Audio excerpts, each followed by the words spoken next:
চলছে শাহজালাল মাজারের দানবাক্সের টাকা গণনার কাজ। এই দৃশ্যটি ইতিহাসে এক বিরল দৃষ্টান্ত স্থাপন করেছে। কারণ যুগ যুগ ধরে শাহজালাল মাজারে এই দানবাক্সগুলো রাখা আছে, কিন্তু এখানে কী পরিমাণ আয় হয় তার তথ্য কেউ জানে না। যদি আপনারা সামান্য কিছু দিনের তথ্যটি জানেন, চোখ কপালে উঠবে। মাত্র ৩ দিনে শাহজালাল মাজারের দানবাক্সের আয় হয়েছে ১৭,৬৪,০০০ প্লাস। বিভিন্ন দেশের মুদ্রা এবং স্বর্ণের অলংকার। আর এই ইতিহাসটি রচনা করেছেন আমাদের সিলেটের মাননীয় জেলা প্রশাসক জনাব সরওয়ার আলম সাহেব। তিনি আজ থেকে ৩-৪ দিন আগে শাহজালাল মাজার কমিটি এবং শাহপরান মাজার কমিটির কাছে গিয়ে জানতে চান যে এখানে যে আয়ের উৎস এবং এই ডেকচিগুলো, এই দানবাক্সে কী পরিমাণ টাকা আসে প্রতিদিন, প্রতি সপ্তাহে, প্রতি মাসে, প্রতি বছর। তারা কোনো সদুত্তর দিতে পারেনি। এক ধরনের পাশ কাটিয়ে তারা চলে গেছে। তো তিনি প্রশাসন নিয়ে আজ থেকে ৩ দিন আগে ডেকচিগুলো সিলগালা করে দেন এবং বলেন যে প্রশাসন ব্যতীত এই ডেকচিগুলো আর খোলা যাবে না। আমরা সিলেটবাসী অনেক আশান্বিত হয়েছিলাম এমন একজন মানুষ পেয়ে, যে অন্তত আমাদের সিলেটের চিত্র পাল্টাবে। কিন্তু আমাদের দুঃখের বিষয়, জানি না কোন অদৃশ্য শক্তির বলে জনাব সরওয়ার আলম সাহেবকে সিলেট থেকে চলে যেতে হচ্ছে। গতকাল নোটিশ এসেছে, উনি সিলেট থেকে ওনাকে ট্রান্সফার করে অন্য কোথাও জনপ্রশাসন মন্ত্রণালয়ে ওনাকে স্থানান্তরিত করা হয়েছে। জানি না কী কারণে। গতকাল রাত থেকে যখন এই ঘোষণা এসেছে, সিলেটের সব ঘরানার মানুষ দুর্বার আন্দোলনে নেমে পড়েছে।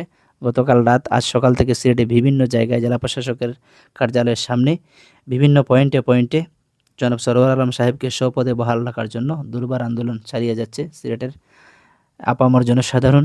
মনে হয় সেই আন্দোলনও কাজে আসবে না। জনাব সরওয়ার আলম সাহেব সিলেট থেকে চলে যাবেন। যদি তিনি চলে যান, ইতিহাস হয়ে থাকবে তার এই অমর কীর্তি। দেখতে পাচ্ছেন দরগা মাদ্রাসার ছাত্র, স্থানীয় প্রশাসন, মাজার কমিটি এবং মাননীয় জেলা প্রশাসক জনাব সরওয়ার আলম সাহেব নিজে উপস্থিত থেকে টাকাগুলো গুনছেন। ৩ দিনে যদি ইনকাম হয় ১৭,৬৪,০০০, প্রায় ২০ লক্ষ টাকার কাছাকাছি। এবার আপনারা কল্পনা করেন প্রতি সপ্তাহে কত টাকা আসে, পার মান্থ কত টাকা আসে, আর পার ইয়ার কত টাকা ইনকাম হয় এখানে। আমরা দেখি পাগলা মসজিদ, কিশোরগঞ্জের পাগলা মসজিদে যে দান বাক্সগুলো আছে, প্রতি ৩ মাস অন্তর অন্তর সেগুলো খোলা হয় এবং হিসাবগুলো পুঙ্খানুপুঙ্খ রূপে জাতির সামনে তুলে ধরা হয়। আমরাও আশা করব এখন থেকে শাহজালাল শাহপরানের মাজারে কী পরিমাণ আয় হয় সেই তথ্যগুলো যেন জনসম্মুখে প্রকাশ করা হয় এবং কোন কোন খাতে সেগুলো ব্যয় করা হয় তাও যেন জনসম্মুখে প্রকাশ করা হয়। যুগ যুগ ধরে যে রেওয়াজ, যে রীতি চলে আসছে তার মেনে নেওয়া হবে না এবং সেভাবে চলতে দেওয়া হবে না। দর্শক, দেখতে পাচ্ছেন কি সুন্দর একটি দৃশ্য। সিলেটবাসী এর আগে এমন দৃশ্য কখনো দেখেনি। ইতিহাস হয়ে থাকবে আজকের এই দৃশ্য। অসংখ্য মানুষ চারিদিকে, দরগা মসজিদের বারান্দায় এই টাকাগুলো গণনা করা হচ্ছে। ৩ বস্তা টাকা পাওয়া গেছে ৩টি ডেকচি মিলে। এবং আরও কিছু কিছু জায়গা আছে, শাহজালাল মাজারের মেইন মাজার এবং ঝর্ণার পাড়, ওখানে আছে বেশ কয়েকটি জায়গা থেকে এই টাকাগুলো সংগ্রহ করা হয়েছে। আর সিলেটের আপামর জনসাধারণের মনে একটি আশার সঞ্চার হয়েছিল যে শাহজালাল মাজার এখন থেকে স্বচ্ছ থাকবে। এখানে কী পরিমাণ আয় ব্যয় সেগুলো এই পরিপূর্ণভাবে এবং যেভাবে ব্যয় করার কথা সেভাবে ব্যয় হবে। জানি না সেই আশা পূরণ হবে কি না। নির্দিষ্ট একটি সিন্ডিকেট যুগ যুগ ধরে এই অর্থ আত্মসাৎ করে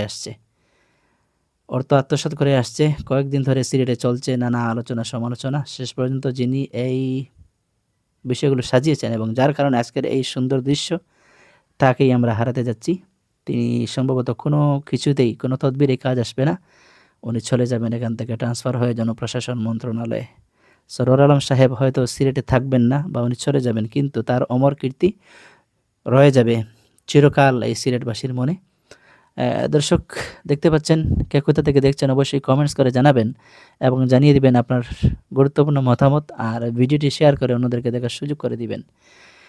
এই দৃশ্য কখনো আর কেউ দেখেনি, আর দেখবে বলে মনে হয় না। সরওয়ার আলমের মতো মানুষ যুগে একজনই জন্মায়। এমন মানুষ প্রতিটি জায়গায়, প্রতিটি সেক্টরে এমন মানুষ আসুক, এটাই আমাদের প্রত্যাশা। জনাব সরওয়ার আলম সাহেব সিলেটে থাকবেন না, আমরা একসময় থাকবো না, কিন্তু তার এই জনহিতৈষী কর্মকাণ্ডগুলো চিরদিন আমরা মনে রাখব।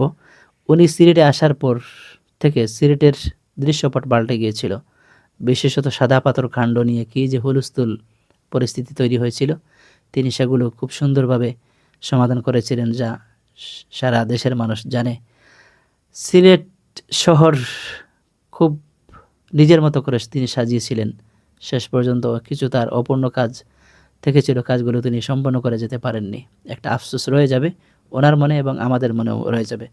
দর্শক, জানিয়ে দিবেন আপনার গুরুত্বপূর্ণ মতামত এবং ভিডিওটি শেয়ার করে অন্যদেরকে দেখার সুযোগ করে দিবেন। দেখতে পাচ্ছেন কী সুন্দর একটি দৃশ্য।